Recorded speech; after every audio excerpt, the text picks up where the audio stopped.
Oh shit.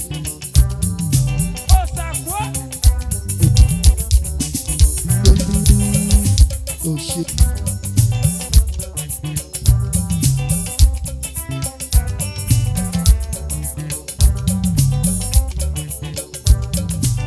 Ikia tu ejo ni nyabo, ikia o, ikia o. Ikia tu ejo ni nyabo ni mieke na tu gbebele wera me. Awa mo kano madanejo nejo pe.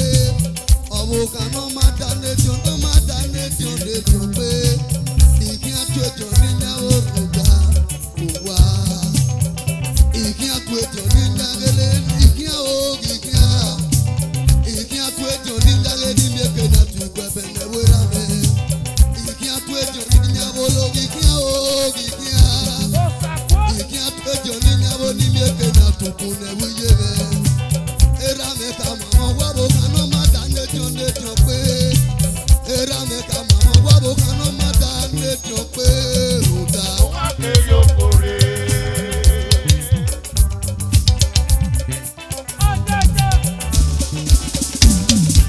Ikia tu ejo ni nyagele, ikia o, ikia. Ikia tu ejo ni nyabo lo ni mieke na tu kune wiye me. Obo kano madanejo nejo pe. Obo kano madanejo nejo pe. Ruga.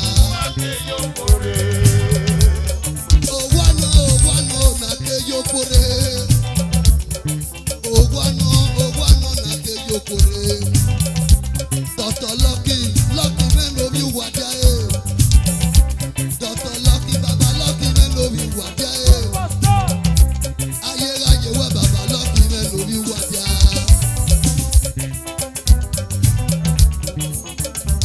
Wase Doctor.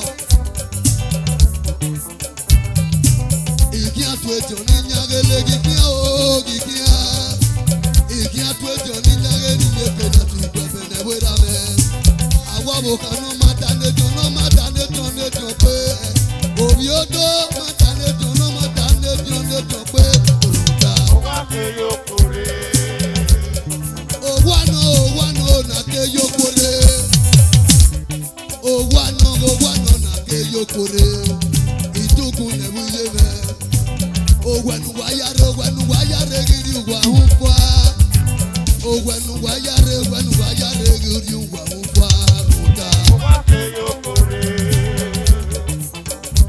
Friday businessman.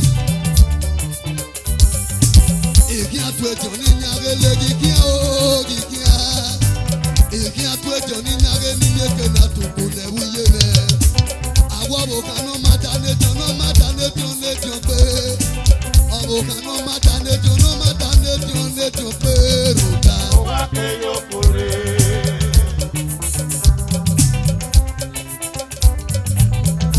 Wawese o Dr. Lucky men love you waja eh.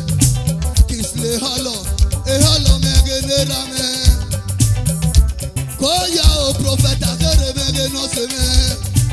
Owenu wayare onu na egiri wa hufwa. Agogo mege no se me. Ayé wa o pesi mege no ka o me. Ruga. Agogo international. Wese Baba.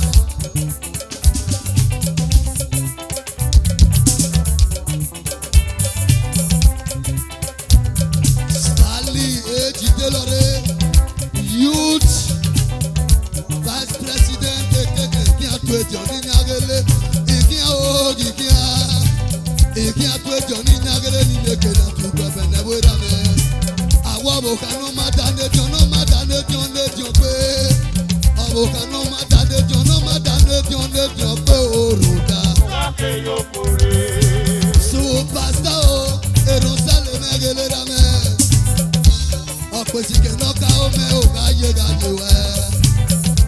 Wawese bago mege no yame. Pastor me uwase bago mege no yame. Esa pipe, wala o na mujame. Wa mujame o wala. Ese uwadia e. Ikia tu ejo ni nyagele, ikia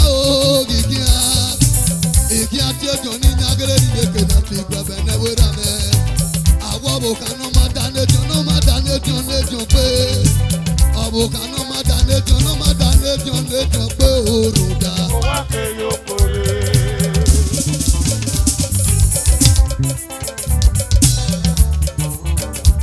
Òṣè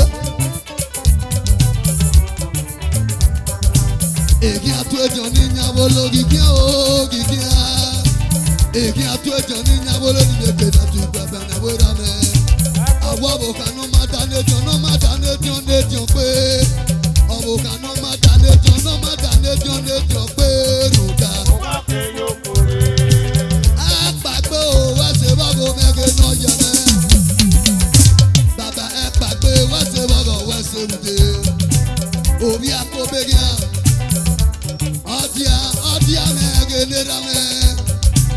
Ìbẹ̀rẹ̀ wẹ̀ ní o ọdíà mẹ́gẹ́ nira mẹ́. Kí o tó dàdí Joshua mẹ́ o mọ́ mi mẹ́gẹ́ níye. O tó dàdí Joshua mẹ́ mọ́ mi mẹ́gẹ́ níye. Èkì àtú ẹjọ́ ní ìyàwó lórí kí á o kìkì á. Èkì àtú ẹjọ́ ní ìyàwó lórí lèkè dàtú ìgbàgbẹ́ náwó rà mẹ́. Ọ̀bùkà náà má dá nẹ́jọ́ pé ọ̀bùkà náà má dá nẹ́jọ́ pé òòrùn dá.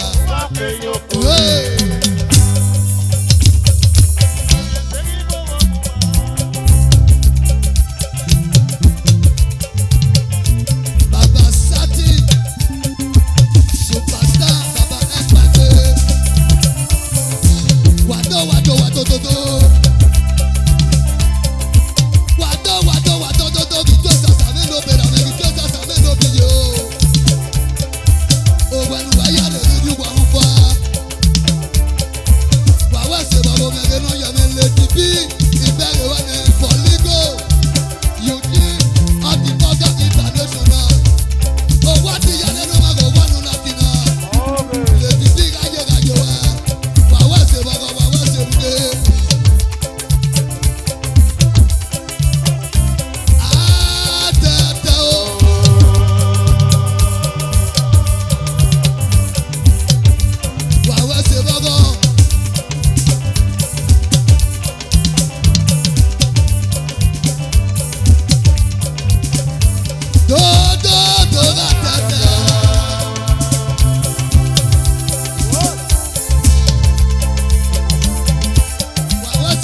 Jumpu Ugowe, Dr. Lucky Lomi Wajae,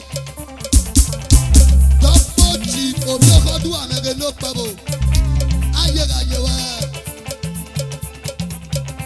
Kisli Eholo, also the Chama, Araboda, Jumpu Lomi Ugowe, Ayega Yewa.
Dr.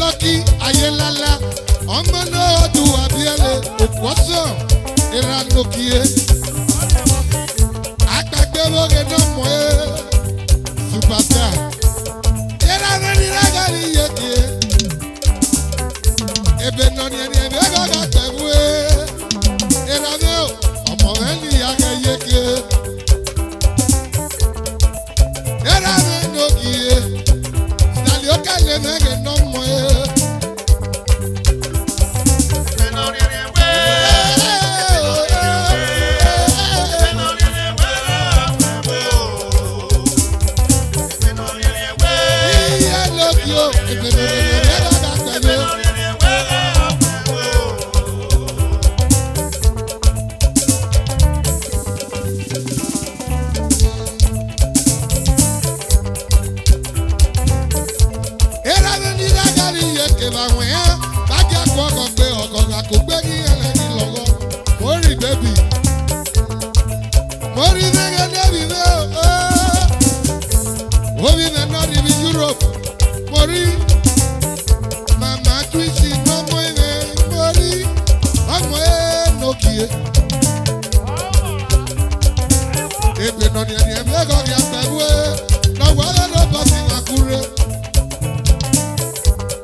no se pema sadana yoko fine o. Orisiko ye ya pomuzo. Ya kome. Oya no yeni epe ye na mienoko. Oya no yeni epe ye na mienoko. Small baba. Oh. Oh sayede.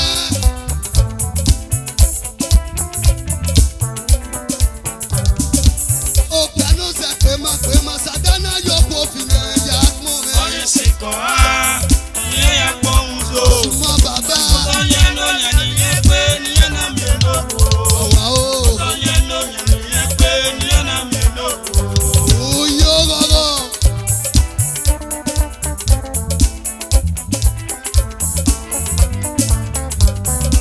Oh piano se pema sadana yoko fine. Orisiko ye ya pomuzo. Ya kome. Oya no yeni epe ye na mienoko. Oh ma oh. Oya no yeni epe ye na mienoko. Oh piano se pema sadana yoko fine. Orisiko hare no ya pomuzo. Uzanya yani ekpe ni ena mienoko. Uzanya yani ekpe ni ena mienoko. Kwese Antio de Bois, Chairman de Canapé International. Kwese Baba, Vice Chairman, Superstar Afona. Kwese.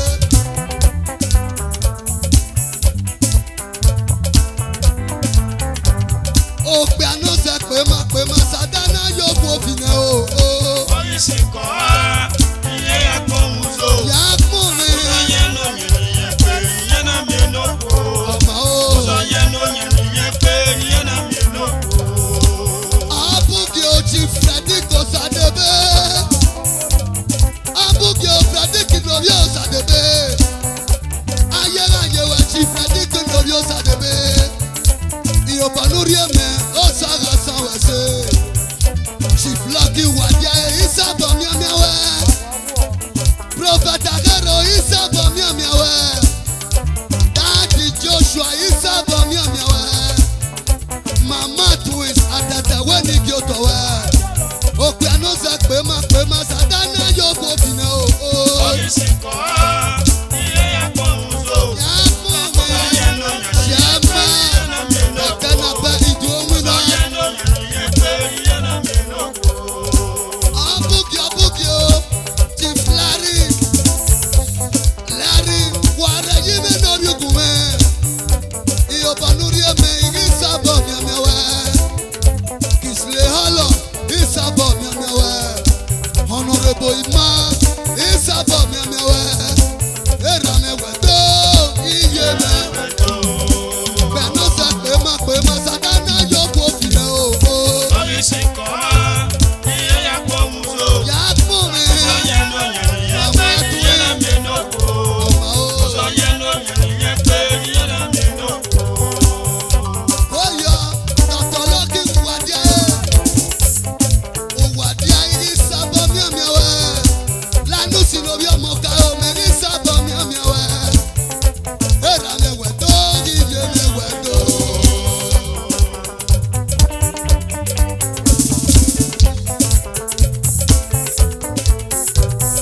Opiano se pema sadana yoko fine o.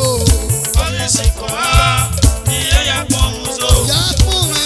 Oya no yeni epe ye na mienoko. Ibo se ebo. Oya no yeni epe ye na mienoko. Oke o.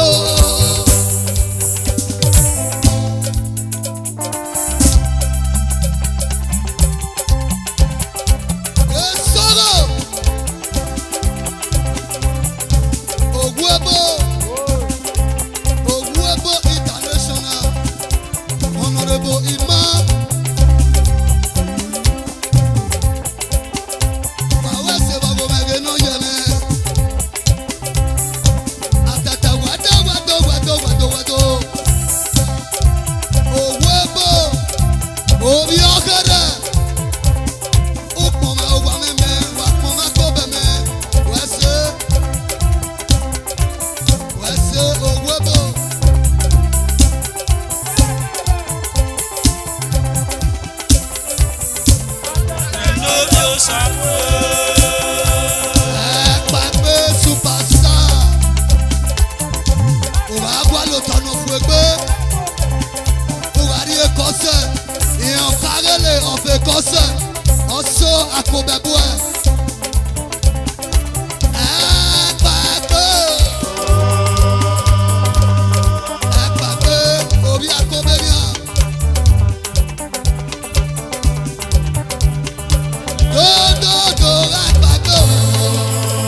No,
Ìwọ tẹ́tẹ́ wọ́dọ̀ ẹ̀ o.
viejo que no pavo. Ubio te poligome. Ayega yewa. Junior. Stanley.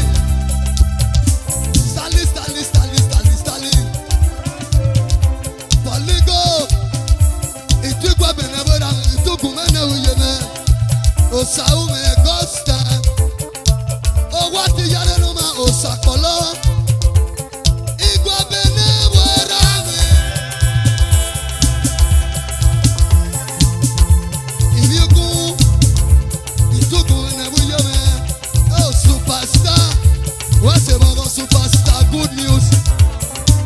Superstar Godwin. Ami ekweyi win ageta fi ogo yowa. Owati yare noma go wanu nakina.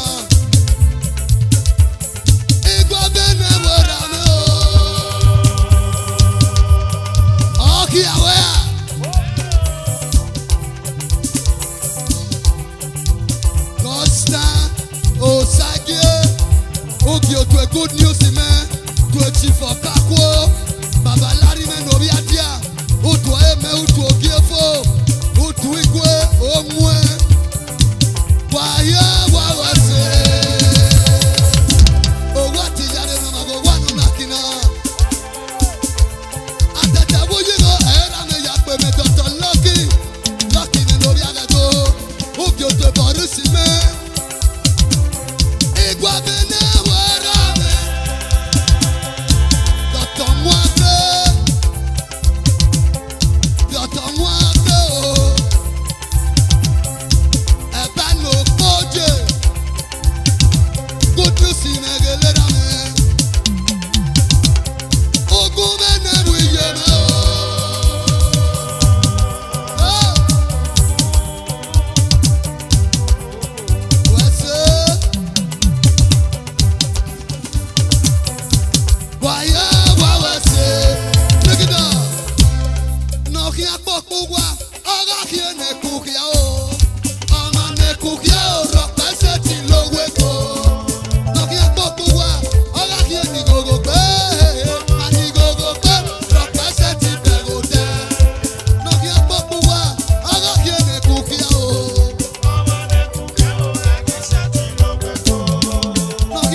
Yeah.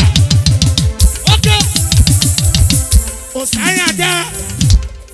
Fear man, Osayada not come for me. I say not come for me. I say not come. Atete. You not Sabia.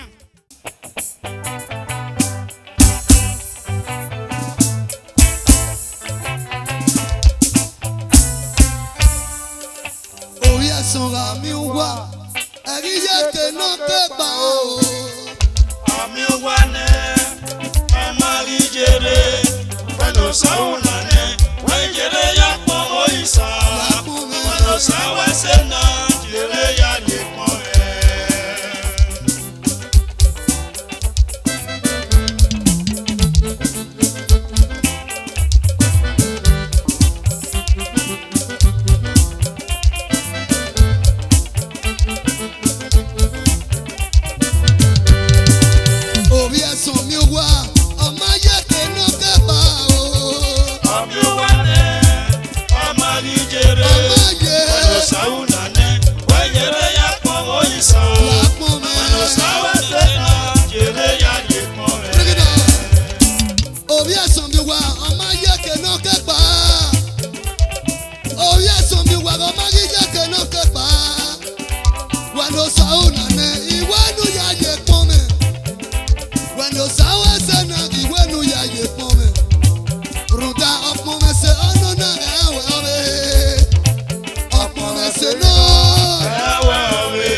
go me de no ye me.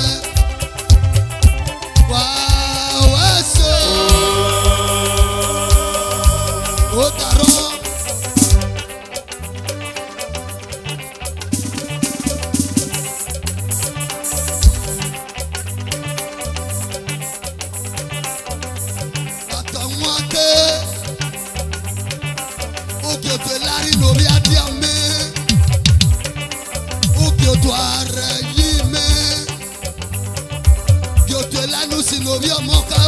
Fradico Sadebe Dotolari Otie Sitia Otie Beta Wawe Semi Damo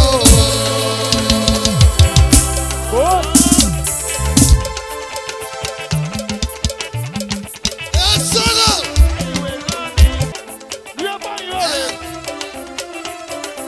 Chief of Papo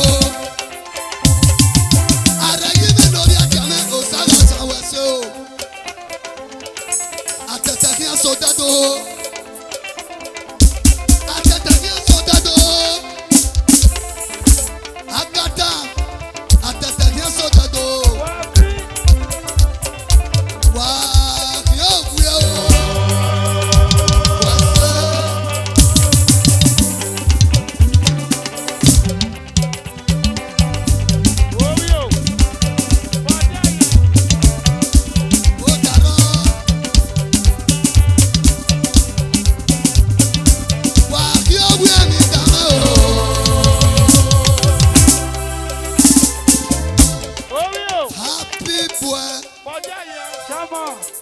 Favor no be me.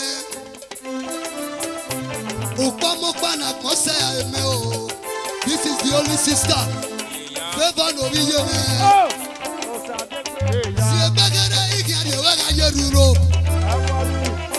Uzi ebegere igari wega America.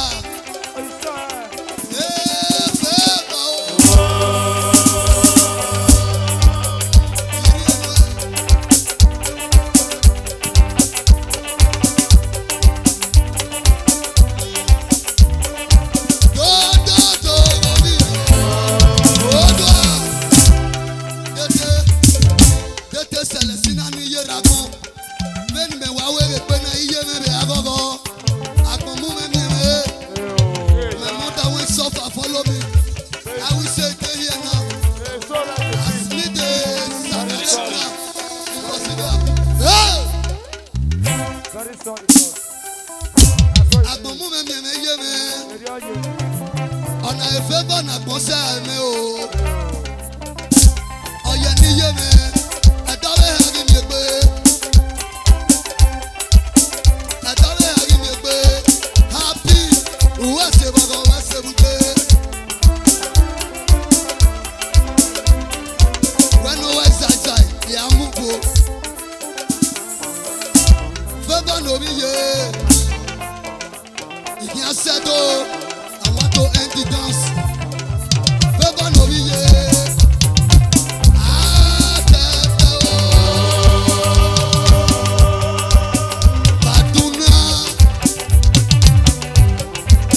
Kaduna, ale kwobie. Ego, audio ego.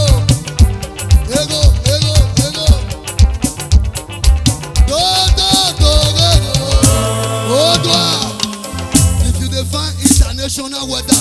I don't hear. If you define international weather when the weather for Oshiomule, now be this one.